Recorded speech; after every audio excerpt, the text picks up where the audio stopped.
اسلامی ریاست کا مقصد بیان ہونے لگا ہے. کس مقصد کے لیے یہ سب کچھ میں اللہ تمہیں بتلانے لگا ہوں.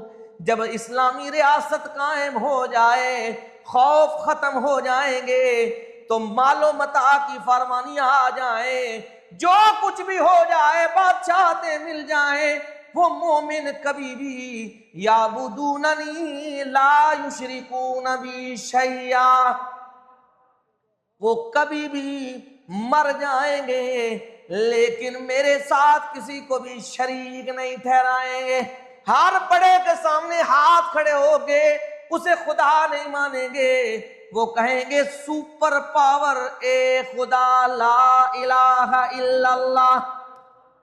ان کا نعرہ پھر یہ ہوگا، میں انہیں امن دوں گا، آسائشیں آ جائیں گی، آسانیاں آ جائیں گی، امن آ جائیں گے، خوف ختم ہو جائیں گے، لیکن جتنی بھی انہیں آسائشیں مل جائیں وہ میرے بندے کبھی بھی میرے ساتھ شریک نہیں ٹھہرائیں گے، میرے ساتھ کبھی بھی شریک نہیں ٹھہرائیں گے. اس اسلامی معاشرے میں قبر پرستی نہیں ہوگی، نہ خود کریں گے نہ کسی کو کرنے دیں گے. بت پرستی نہ خود کریں گے نہ کسی کو کرنے دیں گے. اللہ کی عبادت خود بھی کریں گے اور دوسروں کو بھی اللہ کی عبادت کا حکم دیں گے. خود بھی سنت رسول پر چلیں گے اور دوسروں کو بھی اتباع رسول کا درس دیں گے. یہ وہ لوگ ہوں گے یعبدوننی لا یشرکون بی شیئا. سمجھ آ رہے قرآن کی آیت جی؟ ہاں، قرآن کی آیت آپ کو ذرا سمجھانا چاہتا ہوں. اس ضمن میں فرمایا جی ہاں جتنی بھی آسانیاں ہوں وہ میرے سوا کسی کے سامنے جھکنے والے نہیں. میرے سامنے جھکنے والے، مجھے ہی حاجت روا ماننے والے، مجھے ہی مشکل کشا ماننے والے، مجھے ہی منت منوتی کے لائق ماننے والے، مجھے ہی سجدوں کے لائق ماننے والے، مجھے ہی غائبانہ پکاروں کے لائق ماننے والے کسی کے سامنے نہیں جھکیں گے. لو جی یہ بات ہوئی، میں اللہ اعلان کر رہا ہوں اگر ان کے بعد کوئی بے ایمان آ گئے، کوئی 2 نمبر آ گئے، دنیا سے محبت کرنے والے آ گئے، وعدہ خلافی کرنے والے آ گئے، تو میں اللہ کہہ رہا ہوں میں زبانی مسلمان ہونے کے دعوے کو قبول نہیں کرتا. من کفر بعد ذلک فاولئک هم الفاسقون.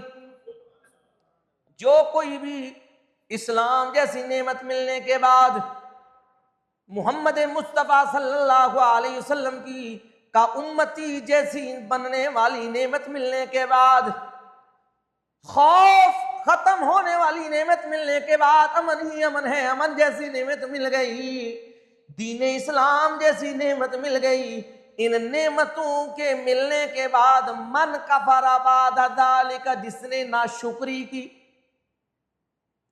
مفسرین 2 معنی کرتے ہیں، ایک یہ معنی کرتے ہیں من کفر ناشکری کا، اور دوسرا معنی کرتے ہیں کفر کا.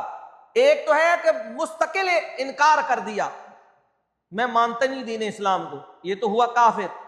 ایک ہے مسلمان ہونے کا دعویٰ کرتا ہے اور دعویٰ کرنے کے بعد اس کی حقیقت کو تسلیم نہیں کرتا. حقانیت اسلام اس کے عمل سے ثابت نہیں ہوتی. اب یہ کافر تو نہیں ہو سکتا، فاسق و فاجر ہوگا، اسے ناشکرا کہتے ہیں. اسے کیا کہتے ہیں؟ ناشکرا. قرآن کہتا ہے لَإِن شَكَرْتُمْ لَأَزِيدَنَّكُمْ وَلَإِن كَفَرْتُمْ إِنَّ عَذَابِي لَشَدِيدٌ.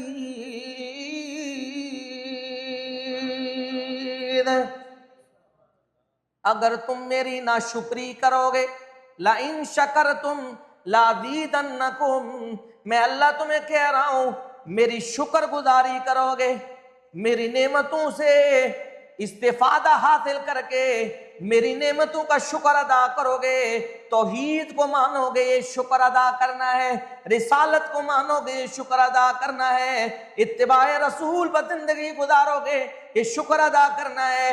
میں کیا کروں گا؟ میں نعمتوں کو بڑھا دوں گا، میں نعمتوں کے دروازے کھول دوں گا. میں اللہ تمہیں بتلا رہا ہوں